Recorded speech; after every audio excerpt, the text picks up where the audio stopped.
Welcome back to another episode of Practice Underwater. And I believe this is my first time interviewing a repeat guest. So we have here Thor, obviously fake name, real doc, and we're going to be talking about Thor's practice. And so, Thor, welcome back to Practice Underwater. Thanks, man. Thanks for taking the time. Yeah, so I guess it wasn't such an unpleasant experience that you came back for more. So that's kind of nice. Normally people come on Practice Under. I think this is, like I mentioned earlier, my first time. So, maybe for our listeners, I think you mentioned in the pre-show that you came on in 2022. So maybe just for our audience, just kind of talk about, maybe your last visit on Practice Underwater and, maybe some of your takeaways from that experience. Yeah, sure. So I ended up buying the practice in late 2021, kind of classic story where I was at another practice, told I was going to be able to buy in, and then the older dentist just kept not retiring. I actually just found out recently he's still not retired, so glad I moved on from that. And so when we bought it in, like I said, end of 2021, and when I had come on before, I had spoken with Suzanne, and we were just kind of talking about like general ideas, and if I should expand to the fifth op because there was the option of going to 5 operatories as it was plumbed. And at that time, when we bought the practice, it was doing 700,000. They had maybe 1,000 active patients. They said a little bit more than that, but realistically, it was probably about 1,000. And so the first year we did 1.1, and then the next year we did 1.5, third year we did 2, and this year we're on track for about 2.5. So like obviously the growth has been very good.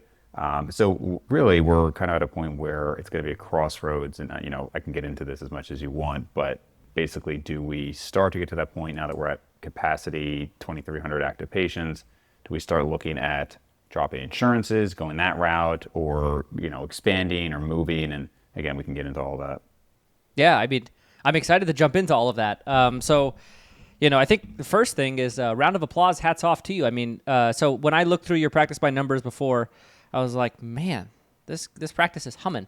And, for a 5 operatory practice, you guys are firing on all cylinders. And so I think the question I have for you, I look at your new patient flows, like really jumps out to me. Last month you saw 94 new patients. And so like, I'm just kind of, I think my first question is, what the hell did you do? Maybe like maybe before we start like kind of talking about what's not working, maybe for our audience, you bought this practice in 2021, did 700,000 this year, year 4 or year 1, 2, your 4th full year, you're going to do 2.5, like what did you do to kind of lead to this kind of explosive growth? Yeah, thank you. It's honestly, it's been interesting because, and again, this is where like I know that won't last forever, so I'm kind of getting like mentally prepared for the fact that unless we expand, it won't last. But I feel like I've just kind of followed the principles that are often talked about, by shared practices, but also, by others in the kind of like the industry and in the know.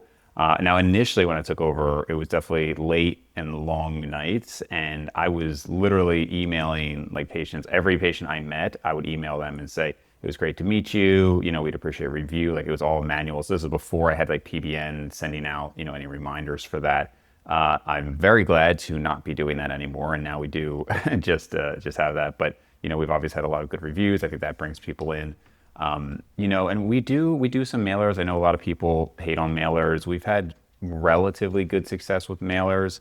We obviously do the Google AdWords and all of that, but a lot of it, and again, obviously, you could open up a similar practice 20 miles away and it could be a different experience, but I do feel like a lot of it is the interpersonal like touch with the patients, just being able to communicate effectively and building trust and rapport. So I know that that's a little bit wishy-washy, but I do think that's like a big part of it over the years. Okay. And, when you bought the practice, what was your new patient flow? Do you remember? So they weren't doing any marketing. They were probably seeing about 5 to 15 new patients a month, depending on, the month. That's crazy. No Google Okay. at all. No, like they didn't have a Google page or anything like that. And now what is your marketing budget monthly? Right now it's about 5,000 a month. Wow. 5,000 a month split between direct mail and pay-per-click? Yep. That's not much. I know. So it's not too much. what are people doing? Word of mouth? Do you have just a bunch of referrals? Or, how are you getting 90 plus new patients a month I mean, so just for everyone, right? I've looked up this practice and, fake doctor or fake name. So I'm not going to, share, but we're at like, north of 600 Google reviews, 5-star rating. And, Just hit 700 yesterday, actually. I was happy to yeah, see that. yeah. I didn't want to say that, right? I was trying to like make it fake, but yeah, it is 700. So it's over 700. And, I think that like from my perspective, I also consider this to not be like you're not in a rural place. Like you're in a kind of a bigger city, like outside of a bigger city. So, it begs the question, like, where did this how explain to me from 5 to 15 new patients a month up to 90 new patients a month in a 5-operatory practice in a suburban area that's likely somewhat saturated? Like, I'm still confused. To be honest, like your confusion is what gives me pause when I think about going to something bigger, because I do wonder, is this me? Is it something I can replicate? And I don't know, right? Like obviously you build confidence over the years of continuing to do well, but I look at that and I say, okay, like when I moved to this area, there was 15 dentists in a 2-mile radius. Like you said, I mean, there's 4 on my street alone. So sometimes I do wonder, like, am I going to screw myself over if I move a couple miles or just take too big of a risk when things are going so well? And that's ultimately like the biggest part of this call is like, do I be very happy with my current situation, which I do understand that the vast majority of dentists would be very happy with, or do I take that further, Yeah. So, if you're wanting to talk to somebody who's going to tell you to like not shake it up and play the safe game, like I'm not that person. Sure. So I'm going to be encouraging you to really double down on what's going well and make your dream life and take risks. But first, I still like would like to, do you have anecdotes from people on how they find you? Like, I mean, maybe just give me something. So yeah, I mean, our mailers, like I said, our mailers relative to what I hear about other people is pretty good. So I can pull up here. I do have, Excel sheets on all this. So we're averaging, well, let's see. So for this year, we've seen about 80 some patients with mailers. So let's see, average there. Yeah, we're sort of seeing about 12 patients a month through the mailers. And those, Okay. Again, relatively, that's less obviously than like Google, but those tend to be like higher ticket item patients. The vast majority of it is through Google, a good number of referrals, but most people, when they answer, they say they found us through Google. Okay. So, then I think here's like my, I'll just say, so like, let's just say, they were getting 15 new patients a month organically before he did anything. Then you add 12 new patients a month with mailers. Then you're going to add maybe, 10 to 20 with referrals. And then the rest, I mean, you probably have the most Google reviews in your area. Is that right? There are 2 larger offices. Well, one that's actually a solo doc, but he's been around for a very long time and ahead of the game. And he's got over 1,000. And then actually the the group that I was supposed to be able to buy into, that one also has over 1,000. So those are the only 2 in probably the county that have significantly more. Yeah, I mean, okay, so I think I'm done. Kind of like the marketing thing really got me, because normally like I've talked to many people that have practices in your area. I actually know somebody that I talk to quite frequently that has a practice in your area, and like they're in the mastermind, and I talk to them, and like marketing is a challenge, and so like it's similar to like when sometimes I look at Dallas and I see somebody that's just killing it in Dallas, I kind of get very curious, like, what are you doing? And so, I think that just caught me off guard early, but let's kind of now maybe take a step back and then we'll go to take a step forward. So, I just, for our audience here, Thor, like, I think Thor maybe is kind of underselling how aggressive he is in practice ownership, right? So like we talked about early, like, late nights, working very hard, like very intentional about everything, a little intense about ownership, which is great. And then, talks about like he pulls up the spreadsheet right now and tells me exactly how many patients are coming in through direct mail. Like that's not common when I talk to an owner that they have that much control over what they're doing. So I think that, Thor is a really strong operator. And so then, I think the question is, so Thor works 2 days a week, correct? 2 clinical days a week, yep. 2 clinical days a week. And then you have an associate that works 3 days. Yep. So can you help me understand, when did that transition occur? So when did you decide to bring on associate, and kind of what went into all of that? Yep. So they were brought on last September. So we were on track for about 1.9 before they came on, and that was with me doing 3 clinical days. I finished up the year at 3 clinical days. So technically, we had 6 doctor days for that time. And then starting in January of this year, I dropped down to 2. Every once in a while, I do like a big case on a Wednesday, or I help out with like an implant or something, but the vast majority of weeks it's just 2. And yeah, so they've been with us since then. What was that transition like? Because essentially what I'm trying to poke into is I'm trying to say, how dependent on Thor is this? And the associate coming in and the patient's reception of that associate and how the marketing, all of the things that you might think Right, are right. because of you, like how has that gone with the associate in place? So it's gone very well. I've been very pleased. Obviously, there's a million horror stories out there on associates, and I've heard many of them, and that was, of course, my concern. And they have been very well received both by the team and patients. So that's been very nice. As far as procedure mix, there are certain things they don't do, but I can do those things, and so we kind of like make up for it there.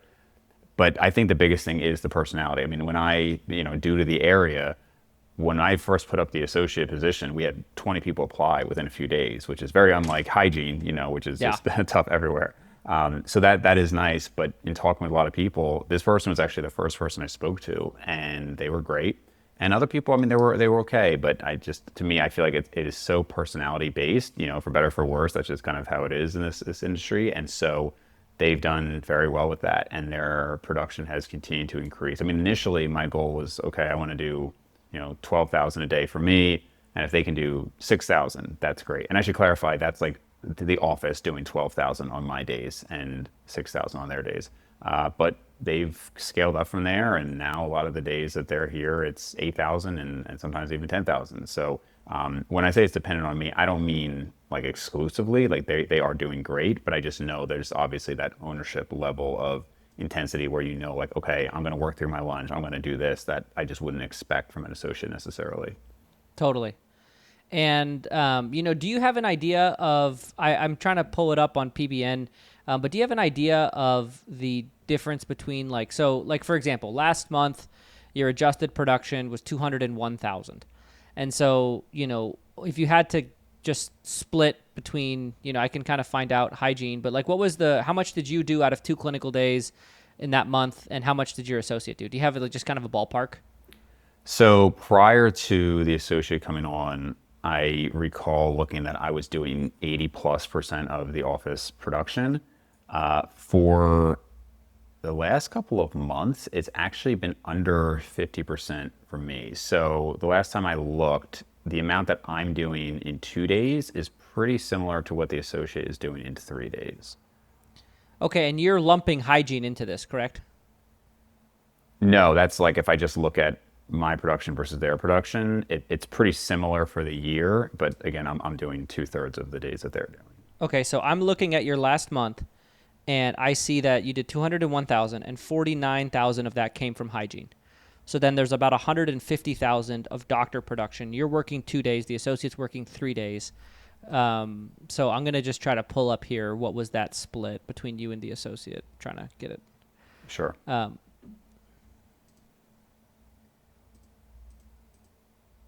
I have my open dental open. So if you want me to run that So for I a have certain you at time 100. period.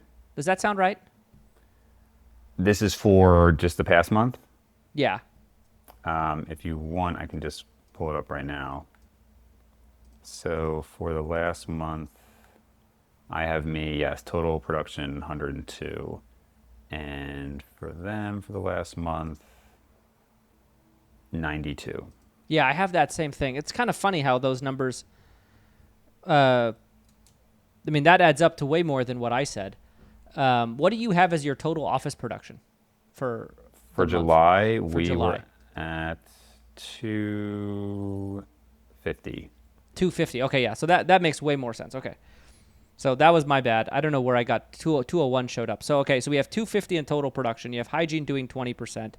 And then you have you and the associate about even. Your associate's a little bit less, working 3 days, and you are working 2 days. Okay. I feel like I'm quite clear on the situation.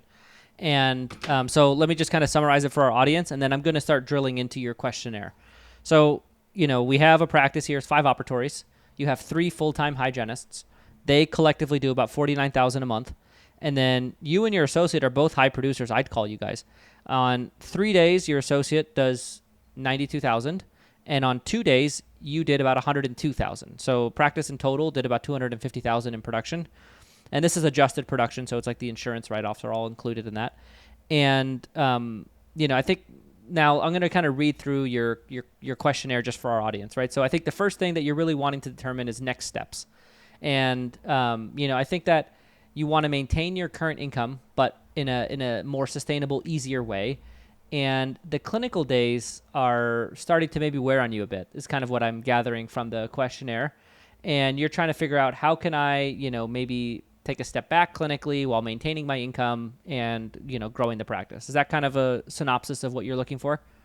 Yeah, generally. And I just want to say, like, I totally understand that a lot of dentists hearing this would think like, hey, you're doing 2.5 million, you're working 2 days clinically. Like, I think you even said yourself, George, in a recent podcast that, like, that is kind of the end goal for a lot of people. So I'm very grateful and I feel very fortunate. It's just kind of like, well, I'm pretty young. I've only been in practice for, I guess, 7 years now. So I'm not retiring anytime soon. And I just figure, why not see what else can be done? But I do, again, I am grateful for the situation I'm in. Yeah. Let's just kind of, so every time I sign a copy of Dental Moneyball, I put in there this acronym: anything you want in life, nothing off the table. And when I speak, I tell people, like, you can do 0 clinical days, like, you can do whatever you want. It's very open to that. And so, I would hope people listening to this are going to be inspired. And, something that I talk about a lot too is when you reach, so like, you probably bought your practice, and I bet the furthest you could see was like 1.5 million or something like that, right? And I bet you maybe you did, right? But maybe you're like, wow, 2.5 million working 2 days a week, doing 100,000 a month. Like, I bet that wasn't in the sight of immediately Definitely possible. Not. Yeah. And, but once you get there, all of a sudden, you just want more growth in the direction that feels very organic to who you are. And so, like, there's nothing that it should be inspiring to our listeners that are listening and saying, like, wow, this person's pushed so hard, gotten really far, and continues to want more. And so, I'm curious now, like, the thing I really want to drill into over the next, like, 10 minutes or so is, now you're optimizing for 2 things. You're optimizing for maintaining your income and improving your quality of life. And so, maybe help me understand, like, what is that? Do you have any idea of, like, what that looks like for you? Yeah. So, and that's a good way to put it. Cause again, at this point, it's not really about making any more. It's just, and honestly, like, even before I bought this practice, I had a number in mind. And I said, I want to do that in 4 days a week. And obviously it's much more than that now. Do you mind sharing? Sure. So it was 400. I called it my 444 goal. So I wanted to do Nice. 400, 4 days a week and 4 weeks of vacation. Nice. And so, doing multiples of that on 2 days a week was just really not even, like, I thought multiples of that on 4 days would be amazing. So I really I had never expected anything like that growth. So that's great. If I think about for the future, like I said, it's really not about making any more at all. It's just, I know when Sunday rolls around, I definitely think, all right, there's other things I'd want to do than like this very rushed. Because again, I mean, when I'm in there, I'm grinding. I mean, I will push for same day starts. I'm definitely going hard. And even just from like back concerns and whatnot, like I'll finish Tuesday and I'm like, I'm very glad when I don't have a big case on a Wednesday. It's just something I'd rather just not do it. So, and I enjoy the growth aspect. I enjoy the administrative side of it. I say that when things are going well. As I said to a friend recently, I said, if I had a couple years of backsliding, maybe I said I wouldn't enjoy the entrepreneurial side as much. So if I think about that vision, and again, this is the big purpose of the call, it's like I feel like there's 2 directions you can go now. You can stay in 5 ops, you can start dropping the lowest paying insurances, and you can, you'll backtrack maybe a little bit and then kind of grow from there. Or you have to do the much bigger thing of moving and trying to find all of that. And at times I hear about these people who, they have 2 full-time associates and they're just kind of doing the ortho and the implants and the specialty work. That sounds great to me. And I feel like that is maybe better for me than just continuing to do like all general dentistry all the time. My big concern of that is when you are that person, you are kind of not the dentist there anymore. Like if like if my associate leaves tomorrow, it would suck, but I can kind of fill in that time and I'm still the owner. I'm still the person that people, so like, as you know, any sort of like corporate practice, any sort of like high turnover place, it's a major complaint of patients. Every time I go in, I see a new patient, it's a big complaint. And by me being kind of like the stable base there, I could be wrong, but I feel like even if there's a new associate every 1 or 2 years, I'm their home base. And if they want to see somebody that's more long term, they just see me, right? Whereas all the patients who don't really care, they see the associate. So it's this very stable method of doing things.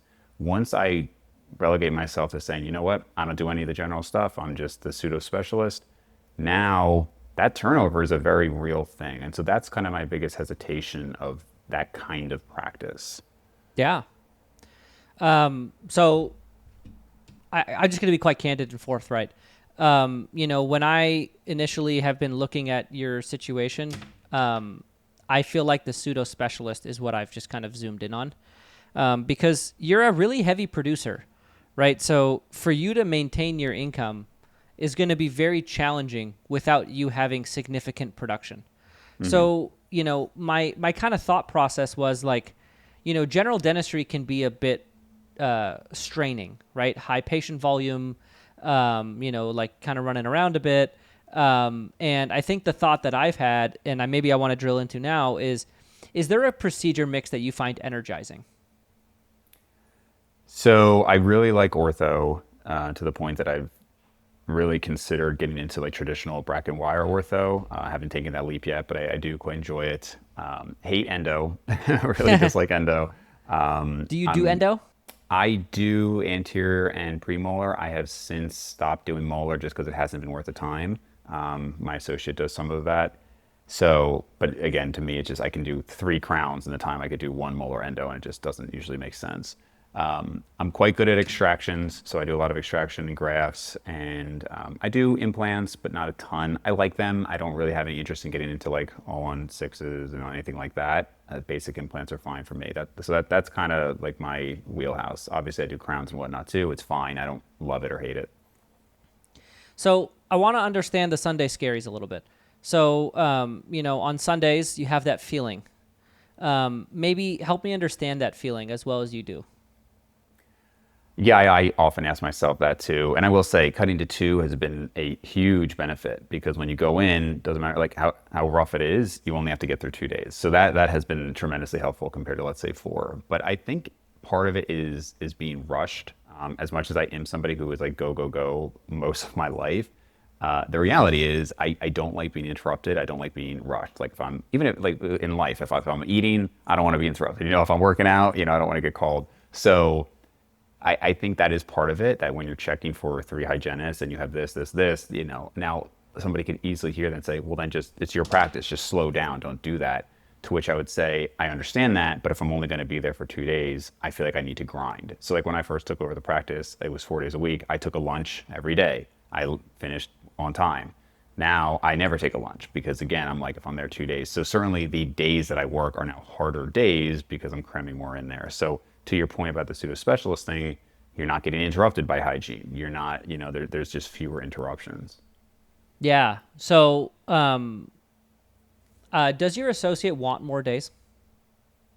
I don't think so. They had initially wanted 4, and then they just found that they're making more money on 3 than they were making on 5 at their last position. So I think they're pretty happy with the 3 days. Okay. What 3 days do they work? They do Wednesday through Friday. Got it. So there's never a day where there's 2 doctors there at the same time. Correct. Yeah, it's basically almost like a 1 doctor practice, essentially. Yeah. Okay. So now maybe help me understand this moving thing. So, this idea of moving, is there like a location that you have in mind, or, just maybe help me understand that piece? So as you may know, if you looked in the area, there's not a lot of land. And so in the last few months, I've had a broker two different brokers show me two different places that were medical offices that could probably fit 10 to 12. The first one was just not that appealing to me. The second one I actually just saw last week was quite appealing, but they're both available only for lease. And I totally understand. Like if I was giving advice to somebody who was not yet an owner, I would say, as you guys do, find the best practice. It's great if you can own, but don't make the decision based on that. With that said, as somebody who currently owns their building and doesn't have any, I mean, I have a lease, but it's, to myself. It's just really nice to not have to like ask permission for anything. Like I just do what I need to do. Obviously there's the wealth accumulation and all that stuff. So I'm pretty resistant to the idea of leasing, and I'm just not seeing, like if the place I went to go see for that was available for lease, if that was available to buy, I would very strongly consider it. But it's a pretty big hang up for me. And I don't know, maybe you can convince me otherwise, but currently I really would prefer only to move if I can buy it.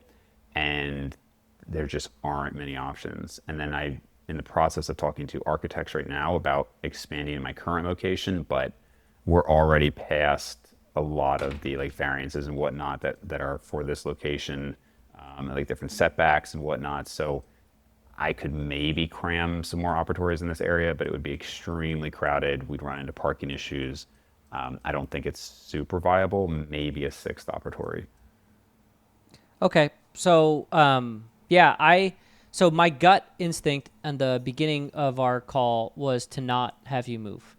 And so based on what you're saying, I actually did a street view of your location. Okay. It's a cute little building. Yeah. Yeah. And so I think that from my perspective, I think, moving is always an option, but then maybe help me understand your income a little bit. So like, it's pretty clear that, I mean, just based on the numbers, I would assume you're making seven figures. Is that correct? Yep. So like, do you spend seven figures? Like what's your personal life look like? Just help me understand that a little bit. No, I'm friends with a couple of former like shared practices people you would know, and they will make fun of me for not spending really. I mean, we have a nice house and everything, but other than that, like I don't care about flashy cars. My hobbies are pretty low cost, so I don't spend nearly that much. I think one, I'm just not really that type of person. Two, I really like the optionality that the savings gives me. So I don't care, like I said, about the car, but I care about that. Hey, at 5 to 10 years from now, I would basically be set. So that's a big part of it too. But no, to answer your question directly, my lifestyle is not nearly up to par with that. So like, let's just say we were to do something where we're bringing on another associate. That's kind of where my head is going. Bringing on another associate, staying in your building, getting your schedule to be like the stuff you love. Maybe, we work on the number of days per week. We'll do that probably in the next episode. And maybe your income goes down by 10% or 15%. Is that going to be a major issue for you? So it shouldn't be, right? Logically, it shouldn't be. Anybody who knows me knows I'm very big on progress. And so once I've hit a certain point, I find it very difficult to backtrack, even though it's like arbitrary. So like you mentioned, like the seven figure, like that shouldn't matter, but in my head now I don't want to lose that, but would I be potentially happier and whatnot? I mean, and that's a whole other discussion there, but I would be open to it if it was a demonstrably better practice life. Yeah. And I think that's, like the sort of the situation that I see for you is to try and bring on another associate and remove yourself from the general dentistry side and pseudo-specialize within your office to maintain that productivity. And the goal is that your practice overall has a larger, production collections to it because there's more capacity, you're really concentrated on higher dollar procedures. But like you are taking a risk of an income hit, but like you're never going to get to the point where it's a real stress, but there is a trade-off, right? Like, it's like those Sundays, like, you the way you push yourself in the office day in and day out, like that has two consequences. One's a financial consequence that's great, and the other one is a mental health consequence that I think is stacking, right? And so from my perspective, I think the work that that maybe I would like to do with you on the mindset side is to say, okay, like, and let me help you out here with maybe just a little analogy, right? Like, if you keep going the way you are, there's an amount of years where you feel like you can do that. And then there's an amount of years where you're like, all right, if I don't have to do this, I'm just not going to do it. But if you can resituate things, and then maybe for a year or two, you're going to make slightly less, then you rebound back to your level, but your tenure of how long that's possible for without feeling stressful is potentially going to be way longer, and you're going to long-term recuperate a larger financial outcome by having more longevity to what you're doing. So I think that's kind of the what I would really recommend in your thinking.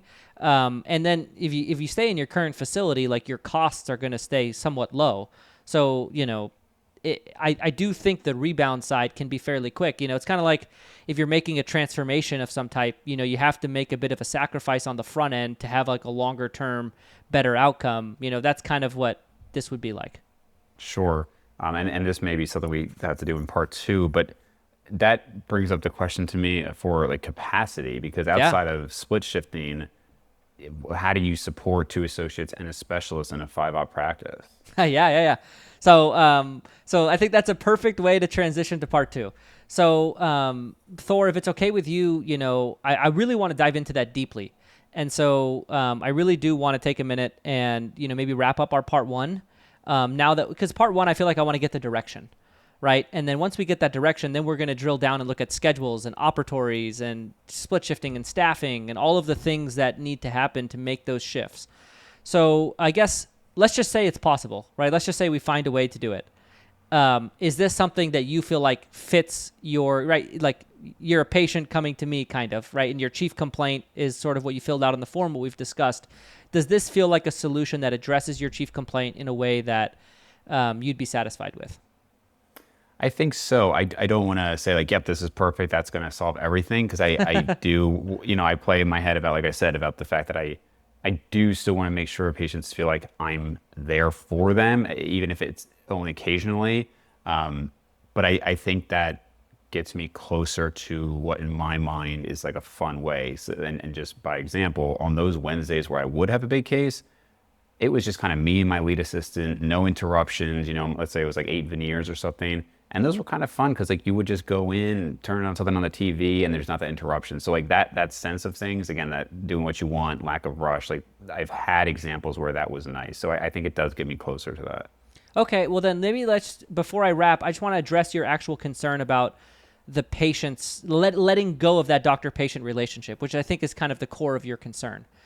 And, the patients are going to ask questions, right? And the staff, like I've done this, right? I've totally stepped out of an office. And so the patients ask questions, and my hygienist said like, yeah, he's going on to the business side. Like, he's, all of that, right? And your hygienists are going to say something along the lines of, yeah, he still comes in, he's here. He's just gotten so busy that he just focuses on veneers, ortho, and implants. And if you need any of those things, like, he's definitely going to be the person that's going to help you. Otherwise, we have these 2 doctors who are excellent, and, they're going to handle more of the regular stuff. And then if one of those doctors leaves, then like, you can step in for a month or 2 while you find somebody, and then you can step back out, right? So you have that like touch point with the office that will preserve that cultural element that you bring. And then I think from a patient's perspective, it's a much smoother conversation than like the one that my hygienist had with patients. Right, because you were just not present at all. I just wasn't there, right? I never showed up. Right? So I go for my cleanings is literally my touch point. So it's like, you think about the difference between that and what you're doing. You're still very much present. It's just they are getting their general dentistry taken care of by others. And I think that that's a natural evolution. And maybe there's some people that won't appreciate that, but like, dude, you have 94 new patients last month in a 5-operatory practice. Like, I think that you can afford to lose a few. And, you're still going to be past capacity. Yep. So is that concern, that's what I have on that concern, right? Maybe you're not 100% there, but that's kind of my best attempt of getting you comfortable. No, I think it makes sense. I think there would probably be that uncomfortable period. But like you said, I mean, it's kind of, we talked about like the income and optionality. I think same thing with new patients. Having 94 new patients gives you optionality, right? Yes. It just, you can afford to do things a little bit differently than if it's like, okay, you get 10 new patients and now like every single one is so critical. Totally. Yes. So, okay, well, then I'm going to just summarize this for our listeners, and then maybe we'll jump into part 2 next week, and then, follow along to kind of see how we're going to make this happen. So Thor here came on Practice Underwater, just bought his practice, and, I gotta compliment Thor again. I mean, it's really fun when you see somebody who really owns ownership. And that's how I would describe Thor as an owner. It's like the sense of ownership is just really high.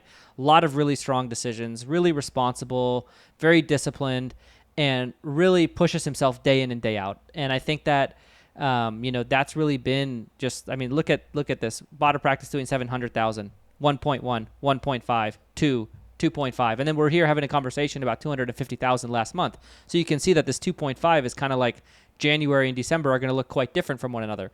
And so, Thor, is just wanting to take that next step. And I think, kind of the conversation we talked about, a few different options, right? You could move the practice, go bigger. Thor owns the building. So that kind of, it is more retentive to stay. And, I think the big thing for me that was like the biggest clue was when Thor said that the thing that comes up on Sunday when there's a dread for Monday is the dread of being rushed. And that's where, I kind of had a light bulb moment. And I'm like, great, let's just solve for that. And let's see what that looks like, because the income is quite high. Thor's a heavy producer. So can we keep that production and maybe get rid of that rush, get another dentist in place? And then, there was some mindset stuff that we need to work on with that. A little bit about our income, a little bit about letting go of the doctor-patient component. But, overall, I feel like this would be an excellent direction for Thor to go in. And so we're going to come back in part 2. And we're going to kind of flesh this out a little bit more and figure out days, operatories, staff, like how are we going to make this happen? And then we'll go from there. So, Thor, any final words for our audience? No, that's great, man. Yeah, I appreciate the summation there, and I guess we'll go next week. Awesome. Well, we'll see you guys on another episode of Practice Underwater. Come back for part 2 with Thor, and we're going to take this vision and figure out how we're going to execute it.